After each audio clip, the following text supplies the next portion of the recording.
ಈಗ ಆಚು ಪುಡಿ ಹಾಕಿ chicken gravy ಮಾಡೋಣ. ಬ್ಯಾಚುಲರ್ಗೆ ತುಂಬ ಈಸಿಯಾಗಿರುತ್ತೆ ಇದು. ಒಲೆ ಹಚ್ಕೊಂಡು ಒಂದು ಪ್ಯಾನ್ ಇಟ್ಕೊಂಡು ಒಂದು 50 ml ಎಣ್ಣೆ ಹಾಕೊಳ್ಳೋಣ. ಒಂದು 100 ಗ್ರಾಮ್ ಈರುಳ್ಳಿ ಹಾಕೊಳ್ಳೋಣ.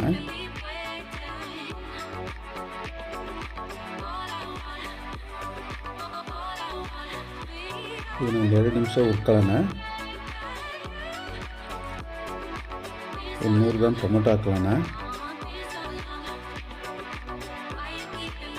ಇದನ್ನು ಒಂದು 2 ನಿಮಿಷ ಹುರ್ಕೊಳ್ಳೋಣ.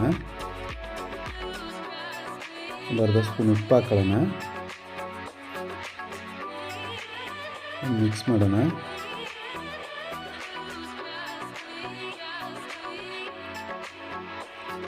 ಒಂದು ಅರ್ಧ ಸ್ಪೂನ್ ಅರಿಶಿನ ಪುಡಿ ಹಾಕೊಂಡು ಮಿಕ್ಸ್ ಮಾಡೋಣ.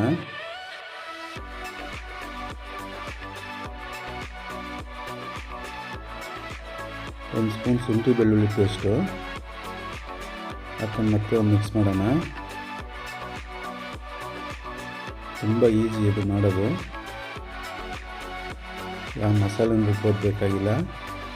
ಒಂದು ಅರ್ಧ kg ಚಿಕನ್ ಹಾಕ್ಕೊಂತೀನಿ.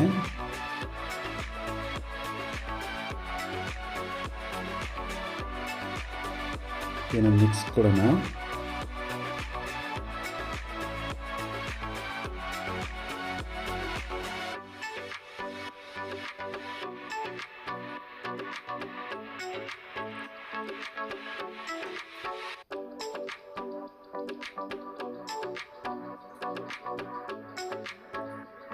ಒಂದು 10 ರೂಪಾಯಿದು ಒಂದು ಆಚೆ ಪುಡಿ ಹಾಕೊಳ್ಳೋಣ.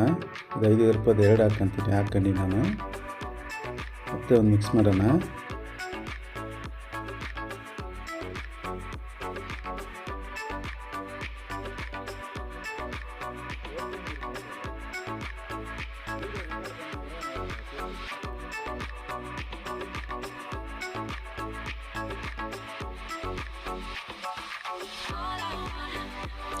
ಒಂದು ಅರ್ಧ ಸ್ಪೂನು ಖಾರ ಪುಡಿ ಹಾಕೊಳ್ಳೋಣ. ಚಿಲ್ಲಿ ಪೌಡ್ರು,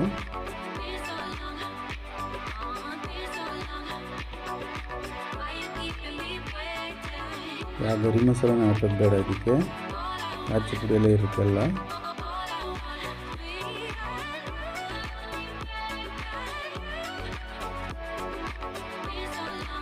ಈಗ ಒಂದು ಮುಚ್ಚಿಬಿಟ್ಟು 5 ನಿಮಿಷ ಲೋ ಫ್ಲೇಮಲ್ಲೇ ಬೇಯಿಸ್ಕೊಳ್ಳೋಣ.